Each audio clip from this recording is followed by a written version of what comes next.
my name is Zachary Stragand, and I have done my scenario project on radioactivity. My goal is to educate everyone on not only the many uses of radioactivity, but also its history. Radium was first discovered by Marie and Pierre Curie in 1898.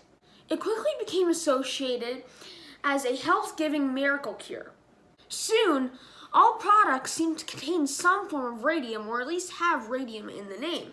For example, radium water baths, radioactive toothpaste, or radioactive water springs. Other brands began using radium in the name of their products even though they didn't contain any radium, such as the radium razor blades or the radium cigarettes. It was also quickly discovered that when mixed with some sort of phosphor, such as zinc sulfide mixed with copper, radium would glow in the dark. This is an example of radioluminescence. These clocks were extremely radioactive though, as you can see.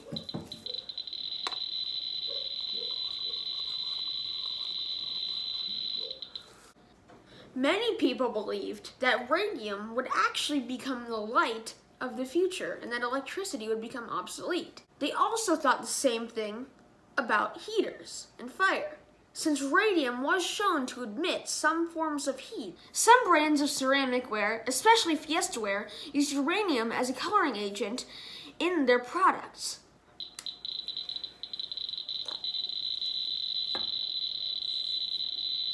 They actually used this coloring agent until the 1970s.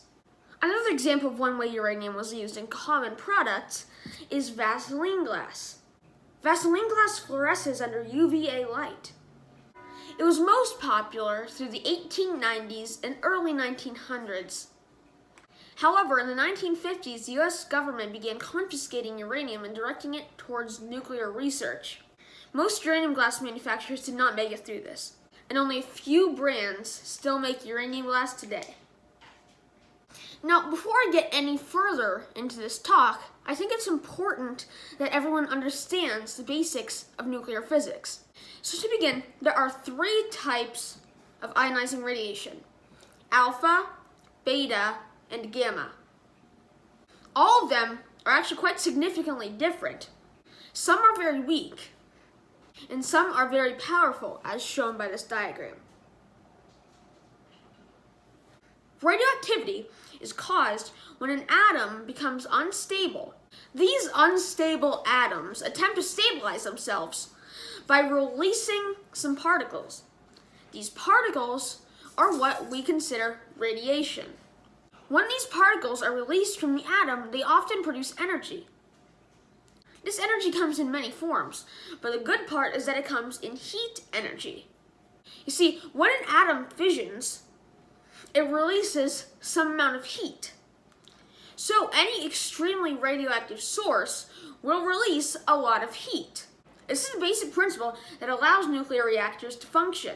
As you can see, water is pumped into a nuclear plant, and then the fuel rods, which are filled with extremely radioactive material, fission and release heat. This heat vaporizes the water and turns it into a steam. This steam is used to power turbines, which power generators, which give us power. And that's just one of the ways radiation is used today. In fact, I can guarantee that you have an extremely radioactive man-made alpha source, which basically means a source that doesn't get through anything.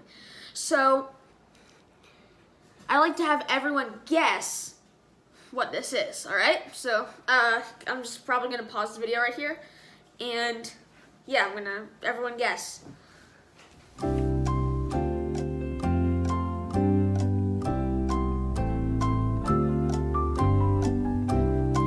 Alright, good guesses everyone. Well, it's actually your smoke detector. Yeah, probably wouldn't think about that, but it's actually what, yeah.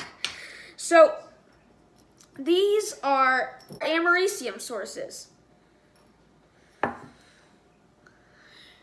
This is americium.